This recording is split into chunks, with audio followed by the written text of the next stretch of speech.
ये कहानी शुरू होती है जेक के बच्चों से, जो पैंडोरा के आसमान में अपनी फ्लाइंग बीस्ट्स के साथ उड़ते हुए हंसी मजाक कर रहे होते हैं। हवा, आजादी और खुशी, सब कुछ परफेक्ट लगता है। लेकिन जब वो जमीन पर वापस आते हैं, लोएक का भाई उसे याद दिलाता है कि अब जाने का वक्त हो गया है। जाने से पहले लोएक एक सवाल करता है, तुम कैसे मरे? उसका भाई बिल्कुल सीधी सी बात कहता है, आई वॉज शॉट। लेकिन ये सिर्फ एक जवाब नहीं, बल्कि लोएक के दिमाग का सबसे दर्दनाक जख्म है।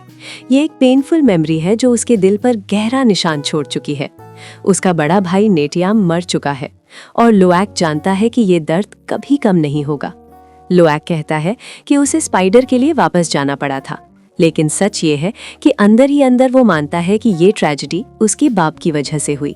उन्हें वहां होना ही नहीं चाहिए था। ऑर्डर्स फॉलो नहीं किए गए और नतीजा कैप्चर और फिर मौत। याद से